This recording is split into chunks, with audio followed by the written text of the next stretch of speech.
നമസ്കാരം. ഇന്നത്തെ ടിപ്സ് എന്ന് പറയുന്നത് ഒത്തിരി ആൾക്കാരുടെ സംശയമാണ്. വീട്ടിൽ വിളക്ക് കത്തിക്കുന്നതിൻ്റെ കുറിച്ചും പൂജാമുറിയെക്കുറിച്ചും, അതുമല്ല നമ്മുടെ വീട്ടിൽ ഏത് എണ്ണയാണ് ഉപയോഗിച്ച് വിളക്ക് കത്തിക്കേണ്ടത്, എവിടെ വച്ച് വിളക്ക് കത്തിക്കണം, ഈ ഒത്തിരി ചോദ്യങ്ങൾ പല ആൾക്കാരും വിളിച്ച് ഡയറക്റ്റ് ചോദിക്കാറുണ്ട്.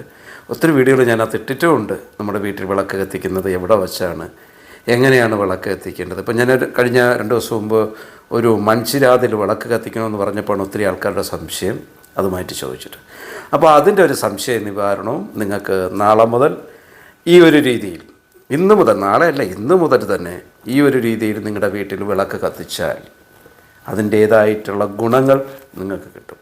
അപ്പോൾ അതിനെക്കുറിച്ചാണ് ഇന്നത്തെ ടിപ്സ്. ഞാൻ ഡോക്ടർ ഷാജി കെ നായർ, സൂര്യദേവമ്പട കുബേരാശ്രമ മഠാധിപതിയും തേജസ് ഫെങ്ഷു ഡയറക്ടറുമാണ്. വാസ്തു സംബന്ധമായിട്ടോ ജ്യോതിഷ സംബന്ധമായിട്ടോ നിങ്ങൾക്ക് എന്തെങ്കിലും അറിയണമെന്നുണ്ടെങ്കിൽ നിങ്ങളുടെ വീട്ടിൽ താമസിക്കുന്ന എല്ലാവരുടെ പേര്, ഡേറ്റ് ഓഫ് ബർത്ത്, വീടിൻ്റെ ഡയറക്ഷൻ, അഡ്രസ്സൊക്കെ എനിക്ക് വാട്സാപ്പ് ചെയ്യും. കേരളത്തിനകത്തും പുറത്തും വിദേശ രാജ്യങ്ങളൊക്കെ സഞ്ചരിക്കുന്നൊരു വ്യക്തിയാണ് ഞാൻ. നിങ്ങളുടെ വീട് വന്ന് നോക്കി പ്രശ്നപരിഹാരം ചെയ്തു തരും. ഇന്ന് ഞാൻ നേരെ കോട്ടയത്തു നിന്ന് വയനാട് നിന്ന് ബാംഗ്ലൂരാണ് യാത്ര. അപ്പോൾ 2-3 ദിവസത്തേക്ക് ഇങ്ങനെയുള്ള യാത്രയിലാണ് പോയിക്കൊണ്ടിരിക്കുന്നത്. അപ്പോൾ നിങ്ങൾ കണ്ണൂരുണ്ടെങ്കിലോ അല്ലെങ്കിൽ വയനാടോ അല്ലെങ്കിൽ ബാംഗ്ലൂരോ ഉള്ള അല്ലെങ്കിൽ കോട്ടയമുള്ള ആൾക്കാരൊക്കെ ആണെങ്കിൽ ഒന്ന് പെട്ടെന്നൊന്ന് വിളിച്ചോളും. നിങ്ങളുടെ വീട് വന്ന് നോക്കി കറക്റ്റ് ചെയ്ത് തരാം. ഓക്കെ, നമ്മുടെ നാളെയും മറ്റന്നാളും ക്ഷേത്രത്തിലോട്ട് കിടക്കാം. 2024 മാർച്ച് മാസം 5-ാം തീയതി 1199, കുംഭമാസം 21-ാം തീയതി ചൊവ്വാഴ്ചയാണ് നാൾ. ചൊവ്വാഴ്ചത്തെ സൂര്യോദയം രാവിലെ 6:36-നാണ് സൂര്യോദയം. വൈകുന്നേരം 6:29 സൂര്യാസ്തമയമാണ്. രാഹുകാലം 3:30-നും 4:59-നും മധ്യയാണ്. അഭിജിത്ത് മുഹൂർത്തം 12:08-നും 12:30-നും മധ്യയാണ്. മുഹൂർത്തം വരുന്നത് 12:34-നും 12:56-നും മധ്യയാണ്. യമകണ്ഠ സമയം വരുന്നത് 9:34-നും 11:03-നും മധ്യയാണ്. ഗുളികൻ ഉദയം വരുന്നത് 12:32-നും 2:01-നും മധ്യയാണ്. അപ്പം ദിവസത്തെക്കുറിച്ച് നമുക്കൊന്ന് വിശദമായിട്ട് നോക്കാം. മൂലം നക്ഷത്രമാണ്. മൂലം നക്ഷത്രവും ചൊവ്വാഴ്ചയും കൂടെ ആയിട്ട് വരുന്ന ദിവസമായതുകൊണ്ട് എല്ലാ ശുഭകർമ്മങ്ങൾക്കും ഉത്തമമായിട്ടുള്ളൊരു ദിവസം കൂടിയാണ്. അതേപോലെ തന്നെ നമുക്ക് കൃഷിപ്പണി, അതുപോലെ ഗൃഹനിർമ്മാണത്തിനൊക്കെ മണ്ണൊരുക്കുവാനും അതുമായിട്ട് ബന്ധപ്പെട്ട എല്ലാ കാര്യങ്ങളും ചെയ്യുവാനും, വിവാഹം അങ്ങനെയുള്ള കാര്യങ്ങളൊക്കെ ചെയ്യുവാനൊക്കെ പറ്റിയിട്ടുള്ള എല്ലാ ശുഭകർമ്മങ്ങളും, വസ്തുക്കൾ വാങ്ങുവാനും അതേപോലെ വാഹനങ്ങൾ വാങ്ങുവാനും വിൽക്കുവാനൊക്കെ പറ്റിയിട്ടുള്ള ഒരു ദിവസമാണ്. പുതിയ വീട്ടിലോട്ട് പ്രവേശിക്കുവാൻ പറ്റിയിട്ടുള്ള ദിവസമാണ്. അതിനൊക്കെക്കാൾ ഉപരിയായിട്ട് നമ്മൾ നോക്കുമ്പോൾ ഒരു വീട് വയ്ക്കുമ്പോൾ ഞാൻ എപ്പോഴും പറയാറുണ്ട്, ഫസ്റ്റ് നമ്മൾ വീട് വയ്ക്കുമ്പോൾ ആ വീടിന് കോമ്പൗണ്ട് വാൾ തിരിച്ചതിന് ശേഷം കിണറാണ് ആദ്യം നമ്മൾ കുഴിക്കേണ്ടതെന്ന് പറയാറുണ്ട്. ആ കിണറിൻ്റെ സ്ഥാനം നോക്കിയിട്ട് കിണർ ഫസ്റ്റ് നമ്മൾ കുഴിക്കുന്നത്. അപ്പോൾ ആ കിണർ, കുളം, തടാകം എന്നിവ കുഴിക്കുവാൻ പറ്റിയിട്ടുള്ളൊരു ദിവസം കൂടിയാണ് നാളത്തെ ദിവസം. ചൊവ്വാഴ്ച കിണർ, കുളം ഒക്കെ നമുക്ക് കുഴിക്കാം. എല്ലാ ദിവസവും അങ്ങനെ കിട്ടത്തില്ല. നാളത്തെ ദിവസം ഏറ്റവും നല്ല ദിവസമാണ്. കിണർ അങ്ങനെയുള്ള കാര്യങ്ങളൊക്കെ ചെയ്യുവാൻ പറ്റിയിട്ടുള്ളൊരു ദിവസം കൂടിയാണ് നാളത്തെ ദിവസം. മാത്രമല്ല, ഞാൻ എപ്പോഴും പറയാറുള്ള കാര്യം ഒന്നും കൂടെ ഞാൻ ഒന്ന് ഓർമ്മിപ്പിക്കുകയാണ്. ജാതകത്തിൽ ചൊവ്വാദോഷം ഉള്ള ആൾക്കാർക്ക് വീട്ടിൽ കുടുംബ കലഹങ്ങൾ ഉണ്ടാവാൻ ചാൻസ് വളരെ കൂടുതലാണ്. നമ്മൾ ജാതകങ്ങൾ നോക്കാതെ വിവാഹം കഴിക്കുന്നവർക്കും ചില സമയങ്ങളിൽ വീട്ടിൽ പ്രശ്നങ്ങൾ ഉണ്ടാവുകയാണെങ്കിൽ, അല്ലെങ്കിൽ ചൊവ്വാദോഷമുള്ള ആൾക്കാർ തമ്മിൽ വിവാഹം നടത്തുമ്പോഴും ഉണ്ടാകുന്നത് കലഹങ്ങളാണ് കൂടുതലുണ്ടാകുന്നത്. കലഹങ്ങൾ നമ്മൾ ചിന്തിച്ചു കഴിഞ്ഞാൽ ഒന്നും ഉണ്ടാകത്തില്ല. അന്യോന്യം വിട്ടുവീഴ്ച ചെയ്യാത്തതിൻ്റെ ഫലമായിട്ടുണ്ടാകുന്ന കലഹങ്ങളാണ് ഏറ്റവും കൂടുതലുണ്ടാകുന്നത്, ഈഗോ പ്രോബ്ലംസ്.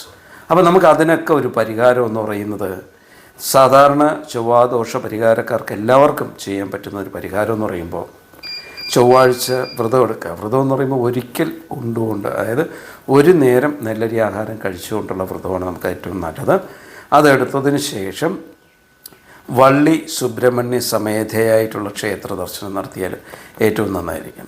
വള്ളി സുബ്രഹ്മണ്യ, അതായത് മുരുകനും ഭാര്യയും കൂടെ ഒരുമിച്ചിരിക്കുന്ന മഹാക്ഷേത്രങ്ങളിലെല്ലാം അങ്ങനെയുണ്ട്.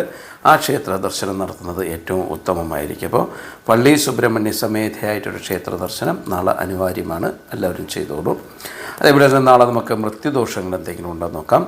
പിണ്ടനൂൽ ദോഷം, വസുപൂജ ദോഷം, കരിനാൾ ദോഷം, ബലിനക്ഷദോഷം, അകന്നാൾ ദോഷം എന്നിവയിൽ 2 ദോഷങ്ങളാണുള്ളത്. നാളെ ആരെങ്കിലും മരണപ്പെടുകയാണെങ്കിൽ പിണ്ടനൂൽ ദോഷമുണ്ട്, അതേപോലെ തന്നെ അകന്നാൾ ദോഷമുണ്ട്. പൂരുരുട്ടാതി, മൂലം എന്നീ നക്ഷത്രക്കാർക്കാണ് അകന്നാൾ ദോഷമുള്ളത്. അപ്പം അങ്ങനെയുള്ള ദോഷങ്ങളൊക്കെ നമ്മളൊന്ന് പ്രത്യേകിച്ച് നോക്കിയും കണ്ടും കാര്യങ്ങൾ എപ്പോഴും പറയാറുള്ളതാണ്. മൃത്യുദോഷങ്ങൾ എന്ന് പറയുന്നത് നമ്മൾ ഉദ്ദേശിക്കുന്ന രീതിയിൽ പോകുന്ന കാര്യങ്ങളല്ല. പല വീടുകളിലും നമ്മളതിനെ റെമഡി ചെയ്ത് കൊടുത്തിട്ടുണ്ട്. അതുകൊണ്ടാണ് ഈ പറയാൻ കാരണം വളരെ ശ്രദ്ധിച്ച് കൈകാര്യം ചെയ്ത് കൊണ്ടുപോകേണ്ട ഒരു ദിവസം കൂടിയാണ് നാളത്തെ ദിവസം. നമുക്ക് മറ്റന്നാളത്തെ ദിവസത്തെക്കുറിച്ച് നോക്കാം. 2024 മാർച്ച് മാസം 6-ാം തീയതി 1199 കുംഭമാസം 22-ാം തീയതി ബുധനാഴ്ചയാണ്. ബുധനാഴ്ച സൂര്യോദയം രാവിലെ 6:36 സൂര്യോദയം, വൈകുന്നേരം 6:29 സൂര്യാസ്തമയമാണ്. രാഹുകാലം വരുന്നത് 12:32 2:1 മധ്യയാണ്. അഭിജിത്ത് മുഹൂർത്തം വരുന്നത് 12:08 12:30 മധ്യയാണ്. മുഹൂർത്തം വരുന്നത് 12:34 12:56 മധ്യയാണ്. ഗുളികൻ യമകണ്ഠ സമയം വരുന്നത് 8:05 9:34 മധ്യയാണ്. ഗുളികൻ ഉദയം 11:03 12:32 മധ്യയാണ്. ദിവസത്തെക്കുറിച്ചൊന്ന് വിശദമായിട്ട് നോക്കാം. പൂരാടം നക്ഷത്രമാണ്. പൂരാടം നക്ഷത്രവും ബുധനാഴ്ചയും കൂടെ വരുന്ന ദിവസമായതുകൊണ്ട് എല്ലാ ശുഭകർമ്മങ്ങൾക്കും ഉത്തമമല്ലാത്തൊരു ദിവസം കൂടിയാണ്. എന്നാലും വിവാഹവുമായിട്ട് ബന്ധപ്പെട്ട കാര്യങ്ങളെല്ലാം നമുക്ക് ചെയ്യാൻ പറ്റുന്നൊരു ദിവസമാണ്. അതേപോലെ തന്നെ പരിഹാരക്രിയകൾ ചെയ്യാൻ പറ്റിയിട്ടുള്ളൊരു ദിവസമാണ്. എന്തെങ്കിലും നമുക്ക് ദോഷപരിഹാരം അല്ലെങ്കിൽ പൂജകളോ കാര്യങ്ങളൊക്കെ ചെയ്യാൻ പറ്റിയിട്ടുള്ളൊരു ദിവസം കൂടിയാണ്. പിന്നെ യാത്രയ്ക്കൊന്നും വലിയ പ്രോബ്ലം ഇല്ലാത്തൊരു ദിവസമാണ്. യാത്രയൊക്കെ നമുക്ക് തിരിക്കാം, കുഴപ്പമില്ല. വാസ്തുകർമ്മങ്ങളൊക്കെ ഒന്ന് ശ്രദ്ധിച്ച് ചെയ്യുന്നതായിരിക്കും ഏറ്റവും നല്ലത്. നമുക്ക് വല്ല കല്ലിടിലോ കാരണങ്ങളൊക്കെ ഉണ്ടെങ്കിൽ നമുക്ക് ആ ദിവസം നമുക്ക് അഭിജിത്ത് മുഹൂർത്തം സെലക്ട് ചെയ്യുന്നത് ഏറ്റവും നല്ലതായിരിക്കും. മാത്രമല്ല ബുധനാഴ്ചത്തെ ദിവസത്തെ പ്രത്യേകത എന്ന് വെച്ചാൽ എന്തെങ്കിലും പുതിയ തൊഴിൽ കാര്യങ്ങളിലൊക്കെ പ്രവേശിക്കുവാനും പുതിയ വിദ്യാഭ്യാസമൊക്കെ ആരംഭിക്കുവാനൊക്കെ പറ്റിയിട്ടുള്ള ദിവസമാണ്. അങ്ങനെ എന്തെങ്കിലും നിങ്ങൾ തീരുമാനിച്ച് വെച്ചിട്ടുണ്ടെങ്കിൽ അത് അഭിജിത്ത് മുഹൂർത്തത്തിലെടുത്ത് ചെയ്യുന്നതായിരിക്കും ഏറ്റവും നല്ലത്. നേരത്തെ ഞാൻ പറഞ്ഞല്ലോ, നാളത്തെയും മറ്റന്നാളത്തെ ദിവസമൊക്കെയാണ് ഏറ്റവും നല്ലത്. ഈ കിണർ അതേപോലെ തന്നെ കുളങ്ങളൊക്കെ കുഴിക്കുവാനും പറ്റി. അത് എല്ലാ ദിവസങ്ങളും അത് കിട്ടില്ലെന്ന് ഞാൻ പ്രത്യേകിച്ച് പറഞ്ഞായിരുന്നു.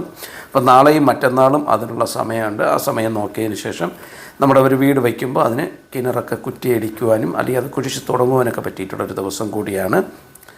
വിവാഹത്തിനും കൊള്ളാമെന്ന് ഞാൻ പറഞ്ഞു. അപ്പോൾ ഇതേപോലത്തെ എല്ലാ കാര്യങ്ങളും ഈ വാസ്തുകർമ്മങ്ങൾ ഒഴിച്ചുകൊണ്ട്, വാസ്തുകർമ്മം എന്ന് പറയുമ്പോൾ ഗൃഹപ്രവേശം അങ്ങനെയുള്ള കാര്യങ്ങളൊക്കെ ഒഴിച്ചുകൊണ്ട് ഉള്ള ബാക്കിയുള്ള കാര്യങ്ങളൊക്കെ ചെയ്യും. ഗൃഹപ്രവേശമൊക്കെ നിങ്ങൾക്ക് നിശ്ചയിച്ചിട്ടുണ്ടെങ്കിൽ അത് നിങ്ങളുടെ ജാതകവശാൽ നോക്കിയിട്ട്, ജാതകം വെച്ചിട്ടാണ് ഗൃഹപ്രവേശമൊക്കെ ഫിക്സ് ചെയ്യുന്നത്.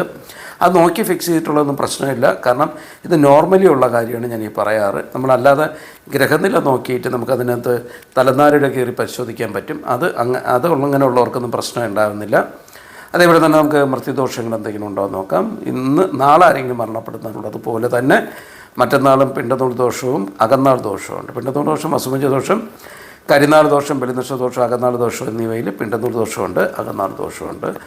അതും ഈ പൂരാടം നക്ഷത്രക്കാർക്കാണ് ഈ 2 ദോഷങ്ങളും ഉണ്ടായി വരുന്നത്. അപ്പം അങ്ങനെയുള്ള കാര്യങ്ങളൊക്കെ നിങ്ങളൊന്ന് വളരെ ശ്രദ്ധിച്ച് കൈകാര്യം ചെയ്ത് കൊണ്ടുപോകേണ്ടത് ഏറ്റവും അത്യുത്തമമായിരിക്കും. വളരെ നമുക്ക് ഞാൻ പറഞ്ഞുള്ളൂ, പല വീടുകളിൽ ചെന്ന് നോക്കുമ്പോൾ ഏറ്റവും കൂടുതൽ കാണുന്നത് മൃത്യുദോഷങ്ങളാണ്. മൃത്യുദോഷങ്ങൾക്കുള്ള പരിഹാരം കൃത്യമായി ചെയ്തു പോകുന്നവർക്കൊരു മിറാക്കിൾ പോലെയാണ്. നമ്മളെടുക്കുന്ന എഫേർട്ടിനനുസരിച്ചിട്ട് ചില വീടൊക്കെ നോക്കുമ്പോൾ ഈശ്വരാധീനമൊക്കെ ഏറ്റവും കൂടുതലുണ്ടാവും. അതേപോലെ തന്നെ ജാതകത്തിൽ പ്രശ്നങ്ങളൊന്നും ഉണ്ടാവില്ല, വാസ്തുപ്രകാരവും നല്ല രീതിയിലായിരിക്കാം. പക്ഷേ എവിടെയോ എന്തോ ദോഷമുണ്ട്. അതിങ്ങനെ പരിശോധിച്ച് വരുമ്പോഴായിരിക്കും അത് മൃത്യുദോഷങ്ങളായിരിക്കാം. എപ്പോഴും പറയാറുണ്ട്, കുഞ്ഞുങ്ങൾ അബോഷനായി പോവുകയോ കുഞ്ഞുങ്ങൾ മരണപ്പെടുകയോ ഒക്കെ ചെയ്യുമ്പോൾ നമ്മൾ വളരെ നിസ്സാരമായിട്ട് തന്നെ കാണും.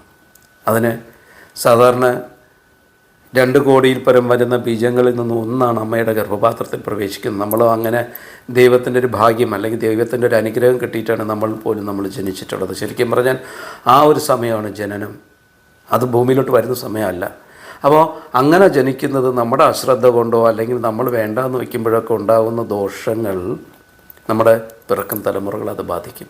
അത് അങ്ങനെ എന്തെങ്കിലും നിങ്ങൾക്ക് സംഭവിച്ചാലുള്ള പരിഹാരങ്ങൾ എത്രയും പെട്ടെന്ന് ചെയ്ത് നിങ്ങളുടെ ജീവിതം സക്സസ് ആക്കുവാൻ നിങ്ങൾ ശ്രമിക്കുക. നമ്മൾ ആദ്യത്തെ വിഷയത്തിലോട്ട് കിടക്കാം. വിളക്ക് കത്തിക്കുന്നതിനെക്കുറിച്ചുള്ള കാര്യങ്ങൾ. ശരിക്കും ഒരു വീട്ടിൽ വിളക്ക് കത്തിക്കുന്നത് എന്തിനാണ് എന്ന് നമ്മൾ ആദ്യം ചിന്തിക്കേണ്ടതിരിക്കുന്നു. ഓരോ വീട്ടിലെ ആൾക്കാർ നോക്കുമ്പോൾ വിളക്ക് കത്തിക്കുന്നത് എന്തിനാണെന്ന് ചോദിക്കുമ്പോൾ അത് ദേവി ചൈതന്യം കിട്ടുവാനാണ്, ഇങ്ങനെയൊക്കെ പല ആൾക്കാർക്കും പല പ്രകാശം കിട്ടുവാനാണ്, ഐശ്വര്യം വരുവാനാണ്. പല അഭിപ്രായങ്ങളും പല ആൾക്കാരും പറയാറുണ്ട്. എല്ലാ വീടുകളിലും പൂജാമുറി ഉണ്ടാവും, പൂജാമുറിക്കകത്ത് വെച്ചാണ് വിളക്ക് കത്തിക്കുന്നത്. ശരിക്കും പറഞ്ഞാൽ ഞാൻ ഒത്തിരി വീടുകൾ ഞാൻ ചെയ്തു, 27,000-ന് പുറത്ത് വീടുകൾ ഞാൻ ചെയ്തിട്ടുണ്ട്. അത് മുസ്ലിം സഹോദരങ്ങളായിക്കോട്ടെ, അല്ലെങ്കിൽ ക്രിസ്ത്യൻ സഹോദരങ്ങളായിക്കോട്ടെ, ഹിന്ദുക്കളായിക്കോട്ടെ, ഇവരുടെ ഒരുവിധപ്പെട്ട എല്ലാ വീടുകളിലും വിളക്ക് കത്തിക്കുന്നുണ്ട്. മുസ്ലിങ്ങൾ കത്തിക്കുന്ന വിളക്കിൻ്റെ മുകളിലൊരു ചന്ദ്രക്കല ഉണ്ടാവും, ക്രിസ്ത്യൻസ് കത്തിക്കുന്ന വിളക്കിൻ്റെ മുകളിൽ ഒരു കുരിശുണ്ടാവും. ഇത്രയുള്ള വ്യത്യാസം. പക്ഷേ അതിൻ്റേതായ എഫക്റ്റ് അവർ മനസ്സിലാക്കിയപ്പോൾ മിക്ക വീടുകളിലും കൃത്യമായിട്ട് ഇപ്പം വിളക്ക് എത്തിക്കാറുണ്ട്.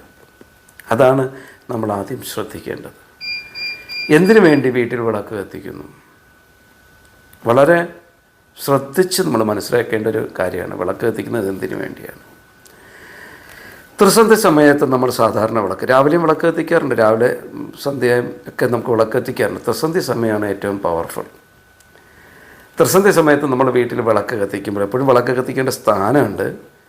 ഉമ്മറം പ്രധാന വാതിലിൻ്റെ ഉള്ളിൽ ഒരു പലകയോ ഒരു ചെറിയ പീഠമോ അല്ലെങ്കിൽ ഒരു തട്ടോ എന്തെങ്കിലും വെച്ചിട്ട് അതിൽ വെച്ചാണ് വിളക്ക് കത്തിക്കേണ്ടത്. ഏറ്റവും നല്ലത് 2 ദീപം മതി. 2 തിരി കിഴക്കോട്ടും 2 തിരി പടിഞ്ഞാറോട്ടും ഇട്ടിട്ട് 2 ദീപം 4 തിരിയും 2 ദീപവും കത്തിക്കുക. കൈകൊപ്പി നിൽക്കുന്നത് പോലെ തിരിയിടുക, ദീപം കത്തിക്കുക. അങ്ങനെ കത്തിക്കുമ്പോൾ ശരിക്കും പറഞ്ഞാൽ കിഴക്കും പടിഞ്ഞാറ്, ഇപ്പം തെക്കോട്ട് ദർശനമുള്ള വീടായിരുന്നാലും നിങ്ങളുടെ വാതിലിൻ്റെ ഫ്രണ്ടിൽ വെച്ച് കത്തിക്കാൻ തിരി കിഴക്കോട്ടും പടിഞ്ഞാറോട്ടും ഇട്ടാൽ മതി. പടിഞ്ഞാറ് ദർശനമുള്ള വീടായിരുന്നാലും വടക്ക് ദർശന വീടായിരുന്നാലും നിങ്ങൾക്ക് അങ്ങനെ ചെയ്യാം. അപ്പോൾ അങ്ങനെ ചെയ്യുമ്പോൾ ത്രിസന്ധ്യ സമയത്ത് വരുന്ന ഇളം കാറ്റ് ഈ വിളക്കിൽ നിന്ന് വരുന്ന പുകയെ എല്ലാ റൂമിലും കൊണ്ടു നിർത്തും. അതുകൊണ്ടാണ് പണ്ടുള്ള അമ്മൂമ്മമാരൊക്കെ പറഞ്ഞിട്ടുണ്ടത്, ത്രിസന്ധ്യ സമയത്ത് വിളക്ക് കത്തിക്കുമ്പോൾ ബാക്കിലെ വാതിൽ അടയ്ക്കണം. ഇപ്പം എന്താ പറഞ്ഞിട്ടുള്ളത്? ലക്ഷ്മി ദേവി കടന്നു വരും, പുറകിൽ കൂടെ ഇറങ്ങിപ്പോകാതിരിക്കുവാനാണ് ഡോർ ക്ലോസ് ചെയ്യാൻ പറയുന്നത്. ശരിക്കും പറഞ്ഞാൽ ആ ലക്ഷ്മി ദേവി എന്ന് പറയുന്ന കൺസെപ്റ്റാണ് ഈ വിളക്കിൽ നിന്ന് വരുന്ന പുക. ആ പുക ഇങ്ങനെ വരുന്ന സമയത്ത് ത്രിസന്ധ്യ സമയത്തുന്ന ഇളം കാറ്റ് ഈ പുകയെ കൊണ്ട് നമ്മുടെ വീട്ടിലെ എല്ലാ ബെഡ്റൂമിലും കൊണ്ട് നിറച്ചു നിർത്തും. ഒരു മനുഷ്യൻ്റെ ജീവിതത്തിൻ്റെ 45% സ്വന്തം വീട്ടിലെ ബെഡ്റൂമാണ്. നമ്മൾ കിടക്കുന്ന സമയത്ത് ഈ പുക നമ്മൾ ശ്വസിക്കും. ശ്വസിക്കുമ്പോൾ അനീമിയ പോലുള്ള അസുഖങ്ങളുടെ പ്രൊട്ടക്ഷനാണ് വിളക്ക് കത്തിക്കുന്നത്. മീൻസ് ഈ പുക, അതായത് നമ്മൾ ഓട്ടുവിളക്കിൽ നിന്ന് ശുദ്ധമായിട്ടുള്ള നല്ലെണ്ണ, ആ വാക്ക് നിങ്ങൾ ശ്രദ്ധിക്കണം, ശുദ്ധമായിട്ടുള്ള നല്ലെണ്ണ ഒഴിച്ച് കത്തിക്കുന്ന വിളക്കിൽ നിന്ന് വരുന്ന പുകയെ നമുക്ക് ശരീരത്തിൽ ഗുണമുണ്ടാവൂ. എന്താണ് അനീമിയ? അയണിൻ്റെ കണ്ടൻറ്റ് നമ്മുടെ ശരീരത്തിൽ അല്ലെങ്കിൽ ബ്ലഡിൽ കുറയുമ്പോൾ ഉണ്ടാകുന്ന അസുഖമാണ്. സകലമാന അസുഖത്തിൻ്റെയും തുടക്കം അനീമിയാണ്. അപ്പോൾ തളർച്ച, വിളർച്ച, അലസത, മടി, കുട്ടികൾക്കൊക്കെ വലിയ വിളർച്ചയും കാര്യങ്ങളൊക്കെ വരുന്നത്, അല്ലെങ്കിൽ കുട്ടികളൊക്കെ അലസന്മാരായി പോണതൊക്കെ ഈ അയണിൻ്റെ കണ്ടൻറ്റ് കുറയുമ്പോൾ ഉണ്ടാകുന്ന ഒരു വിഷയമാണ്. അപ്പോൾ അതിനു വേണ്ടി നമ്മൾ ചെയ്യേണ്ടത് കൃത്യമായിട്ട് വിളക്ക് കത്തിക്കുമ്പോൾ ആ പുക നമ്മൾ ശ്വസിക്കും. ഇങ്ങനെ കത്തിക്കുന്ന വിളക്കിൽ നമ്മൾ ഇപ്പോൾ കിട്ടുന്ന എണ്ണ ശ്രദ്ധിച്ച് കൈകാര്യം ചെയ്ത് കൊണ്ടുപോകണം. അതിനേക്കാളും വെളിച്ചെണ്ണ വേണമെങ്കിൽ ഒഴിച്ച് കത്തിക്കാം. നിങ്ങൾ വെളിച്ചെണ്ണ ഒഴിച്ച് കത്തിച്ചോളൂ. വെളിച്ചെണ്ണ ഒഴിച്ച് കത്തിച്ചാലും ഇപ്പം കിട്ടുന്ന എണ്ണയെക്കാളും ബെറ്റർ വെളിച്ചെണ്ണയാണ്. ഇല്ല എങ്കിൽ സ്വല്പം സാമ്പത്തികമൊക്കെ ഉണ്ടെങ്കിൽ ഏറ്റവും നല്ലത് ശുദ്ധമായിട്ടുള്ള നെയ്യ്, അത് ഞാനൊരു വാക്ക് പറയുന്നുണ്ട്, ശുദ്ധമായിട്ടുള്ള നെയ്യ് ഉപയോഗിച്ച് കത്തിച്ചു കഴിഞ്ഞാൽ ഏറ്റവും പവർഫുൾ. വീടിൻ്റെ പ്രധാന വാതിലിൻ്റെ ഉള്ളിൽ ഒരു നിലവിളക്ക് വയ്ക്കുക. ആ വിളക്കിൽ പറ്റുമെങ്കിൽ 5 തിരിയിട്ട് കത്തിക്കുക, ഭദ്രദീപം കത്തിക്കുക. അല്ലെങ്കിൽ 7 കത്തിച്ചോളൂ, അല്ലെങ്കിൽ 9 കത്തിച്ചോളൂ. കാരണം ഞാൻ ഇതിൻ്റെ ഗുണം എന്താണ്? ഓരോ തിരിയിൽ നിന്ന് വരുന്ന പുക നമ്മുടെ വീട്ടിലോട്ട് കടന്നു വന്നുകൊണ്ടേയിരിക്കും. 2 തിരി കത്തിക്കുന്നെങ്കിൽ അത്രത്തോളേ കിട്ടത്തുള്ളൂ. 5 തിരി കത്തിക്കും കുറച്ചും കൂടെ കൂടുതൽ കിട്ടും. 7 തിരിയാണ് കത്തിക്കണമെങ്കിൽ ഒത്തിരി കിട്ടും. 9 തിരിയാണെങ്കിൽ ഒത്തിരി നമുക്കത് ആ എനർജി നമ്മുടെ വീട്ടിലോട്ട് പാസ് ചെയ്യും. അതുകൊണ്ടാണ് പല വീടുകളിലും ഞാൻ ചെന്നപ്പോൾ നിങ്ങളുടെ വീട്ടിൽ പൂജാമുറി വേണ്ട എന്ന് പറയുവാനുള്ള മെയിൻ കാരണം, പൂജാമുറിക്ക് അകത്ത് നമ്മളൊരു വിളക്ക് കത്തിച്ചാൽ ഞാൻ ഈ പറയുന്ന കാര്യങ്ങൾ നിങ്ങൾക്ക് പുറത്ത് കിട്ടുമോ? ഇല്ല. ആ വിളക്കിൽ നിന്ന് വരുന്ന പുക പൂജാമുറിയിൽ മാത്രം നിറഞ്ഞു നിൽക്കും. അങ്ങനെ പൂജാമുറി ഉണ്ടെങ്കിൽ പൂജാമുറി മാറ്റാനൊന്നും അല്ല ഞാൻ പറയുന്നത്. പൂജാമുറിക്ക് അകത്തും നിങ്ങളൊരു വിളക്ക് കത്തിച്ചുള്ളൂ, പകരം വീടിൻ്റെ ഉമ്മറത്ത് നിങ്ങളൊരു വിളക്ക് കത്തിക്കും. ഏറ്റവും പവർഫുള്ളാണ്. നിങ്ങൾക്ക് വീട്ടിൽ അസുഖങ്ങൾ കുറഞ്ഞിരിക്കും. അസുഖങ്ങൾ ഉണ്ടാകത്തില്ല എന്ന് തന്നെ പറയാം. ത്രിസന്ധ്യ സമയത്ത് ഈ വിളക്ക് കത്തിക്കൂ. പറ്റുമെങ്കിൽ പ്രാർത്ഥന ചെയ്തോളൂ. എന്തെങ്കിലും പ്രാർത്ഥന, രാമനാമം ജപിക്കാം, അല്ലെങ്കിൽ നിങ്ങൾക്ക് ഇഷ്ടമുള്ള പ്രാർത്ഥന പ്രാർത്ഥിക്കാം. എവിടെയെങ്കിലും ഒരിടത്തിരുന്നുകൊണ്ട് ഓക്കെ, അത് നിങ്ങൾ കൃത്യമായിട്ട് ചെയ്യും. പറ്റുമെങ്കിൽ ഇന്ന് തൊട്ട് നിങ്ങൾ സ്റ്റാർട്ട് ചെയ്ത് നോക്കൂ. വീടൊക്കെ ഒന്ന് സന്ധ്യയ്ക്ക് മുന്നേ ഒന്ന് വീടൊക്കെ ഒന്ന് അടിച്ചു വാരി വെള്ളമൊക്കെ തളിച്ചതിന് ശേഷം ത്രിസന്ധ്യ സമയത്ത് വീടിൻ്റെ ഉമ്മറത്ത് ഉള്ളിൽ വച്ച് ഒരു നിലവിളക്ക് നിങ്ങൾ ഭദ്രദീപം 5 തിരിയിട്ട് നെയ്യൊഴിച്ച് കത്തിക്കൂ, ഇല്ലെങ്കിൽ വെളിച്ചെണ്ണ ഒഴിക്കൂ, ഇല്ലെങ്കിൽ ശുദ്ധമായിട്ടുള്ള നല്ലെണ്ണ ഒഴിച്ച് കത്തിക്കൂ. ചെയ്യുമ്പോൾ ഉണ്ടാകുന്ന വ്യത്യാസം ഒരു മിറാക്കിളാണ്. ചെയ്ത് നോക്കൂ നിങ്ങൾ. ഞാൻ പറഞ്ഞുവല്ലോ, ഒത്തിരി വീടുകൾ ഞാൻ ചെയ്തപ്പോൾ ഒരുവിധപ്പെട്ട എല്ലാ വീടുകളിലും കൃത്യമായിട്ട് അവർ വിളക്ക് എത്തിക്കുന്നുണ്ട്. ആ ലക്ഷ്മി ദേവി എന്ന് പറയുന്ന ആ ഒരു കൺസെപ്റ്റ് എന്ന് പറയുന്നത് നമ്മുടെ ആരോഗ്യം കിട്ടുവാൻ വേണ്ടി ആ ഒരു എനർജി നമ്മുടെ വീട്ടിലോട്ട് പാസ് ചെയ്ത് വരും. ആരോഗ്യം ഉണ്ടെങ്കിലല്ലേ നമുക്ക് ജോലി ചെയ്യാൻ പറ്റൂ, അല്ലെങ്കിൽ ആരോഗ്യം ഉണ്ടെങ്കിലല്ലേ ആരോഗ്യകരമായിട്ടുള്ളൊരു മനസ്സുണ്ടാവും. ആ മനസ്സ്, നമ്മൾ എന്ത് കാര്യവും നമ്മൾ ചെയ്യണമെങ്കിൽ നമ്മൾ ആക്റ്റീവായിട്ട് വർക്ക് ചെയ്താൽ കഴിഞ്ഞാൽ മാത്രമേ നമുക്ക് സാമ്പത്തികം ഉണ്ടാവുള്ളൂ, എവിടെ പോയാലും. അല്ലാതെ ഒരു ദൈവങ്ങൾക്കോ ഒരു ഏലസിനോ ഒരു ലാഫിംഗ് ബുദ്ധയ്ക്കോ നമുക്ക് കാശ് തരാനുള്ള കഴിവില്ല. നമ്മൾ ആക്റ്റീവായിട്ട് വർക്ക് ചെയ്യാനുള്ള ഒരു മൈൻഡ് തരാനുള്ള കഴിവുണ്ട്. അതാണ് നമ്മൾ ശ്രദ്ധിക്കേണ്ടത്. അല്ലാതെ ഞാനൊരു ഏലസ് വാങ്ങിച്ച് കെട്ടി ചുമ്മാ വീട്ടിൽ ഇരുന്ന് കഴിഞ്ഞാൽ കാശ് കിട്ടത്തില്ല. ഞാനൊരു വീട് ഫെങ്ഷു ചെയ്ത് ചുമ്മാ വീട്ടിൽ കയറി കഴിഞ്ഞാൽ കാശ് കിട്ടത്തില്ല. എപ്പോഴും കാശ് കിട്ടണമെങ്കിൽ നമ്മൾ ആക്റ്റീവായിട്ട് വർക്ക് ചെയ്യണം. ഈ ആക്റ്റീവായിട്ട് വർക്ക് ചെയ്യണമെങ്കിൽ എന്താ വേണ്ടത്? അതിലുള്ള മനസ്സ് നമുക്കുണ്ടാവണം. അലസതയും മടിയും എല്ലാം മാറി ആക്റ്റീവായിട്ട് നമ്മൾ വർക്ക് ചെയ്യാൻ ഇറങ്ങിയാൽ നല്ലവണ്ണം സാമ്പത്തികം ഉണ്ടാവും. അതാണ് നമ്മൾ ശ്രദ്ധിക്കേണ്ടത്. അങ്ങനെ ആക്റ്റീവായിട്ട് വർക്ക് ചെയ്യാനുള്ളൊരു മൈൻഡും കാര്യങ്ങളെല്ലാം ക്രിയേറ്റ് ചെയ്ത് കിട്ടുവാൻ വേണ്ടി കൃത്യമായിട്ട് വിളക്ക് എത്തിച്ചാൽ എങ്ങനെ ഉണ്ടാവും? വീട് കൃത്യമായിട്ട് കറക്റ്റ് ചെയ്ത് കൊണ്ടുപോയാൽ, വീടിൻ്റെ എനർജി ലെവൽസ് നമുക്ക് സൂട്ടബിളായാൽ ഇങ്ങനെയുള്ള കാര്യങ്ങൾ കിട്ടും. ഓക്കെ, ഇതിനെക്കുറിച്ച് എന്ത് സംശയം ഉണ്ടെങ്കിൽ നിങ്ങൾ എന്നെ വിളിച്ചോളൂ. അപ്പം വിളക്ക് കത്തിക്കുന്നതിനെക്കുറിച്ച് ഒത്തിരി ആൾക്കാരുടെ സംശയം മാറി എന്ന് ഞാൻ പ്രതീക്ഷിക്കുന്നു. എന്തെങ്കിലും സംശയം ഉണ്ടെങ്കിൽ എന്നെ വിളിച്ചോളൂ. ഞാൻ ഇനിയൊരു അടുത്തൊരിതെന്ന് പറയുന്നത് സോൾട്ട് വാട്ടർ ക്യൂറാണ്. സോൾട്ട് വാട്ടർ ക്യൂർ എന്ന് പറയുന്നത് ഞാൻ കഴിഞ്ഞ 2 മാസത്തേക്ക് മുമ്പ് ഞാൻ എപ്പിസോഡ് ഇട്ടേ ഉള്ളൂ. പല ആൾക്കാരും അത് കാണുന്നില്ല, ഒന്നും കൂടെ എനിക്ക് പറഞ്ഞു തരണം സാർ, ഒരു വീഡിയോ കൂടി ഇടണമെന്ന് പറഞ്ഞിട്ട് അതിനെക്കുറിച്ചും ചോദിച്ചിട്ടുണ്ട്. അതേപോലെ തന്നെ അഗ്നിഹോത്രം, കഴിഞ്ഞ കോവിഡ് ടൈമിലാണ് അഗ്നിഹോത്രത്തെക്കുറിച്ച് ഞാൻ വിശദമായിട്ട് ഇട്ടിട്ടുണ്ടായിരുന്നത്. ആ അഗ്നിഹോത്രത്തെക്കുറിച്ച് പല ആൾക്കാരും വീണ്ടും വിളിച്ചു സാറേ ഒരു വീഡിയോ കൂടെ കിട്ടുകയെന്ന് പറയുന്നുണ്ട്. അപ്പം അതൊക്കെ ഇടയ്ക്കുള്ള വരും എപ്പിസോഡിൽ ഞാനത് ഇട്ട് തരാം. ഏതായിരുന്നാലും ഞാൻ യാത്രയ്ക്ക് സമയമായി, ഞാൻ ഇറങ്ങാൻ പോവാണ്. അടുത്തൊരു എപ്പിസോഡുമായിട്ട് കാണുന്നത് വരേക്കും നന്ദി, നമസ്കാരം.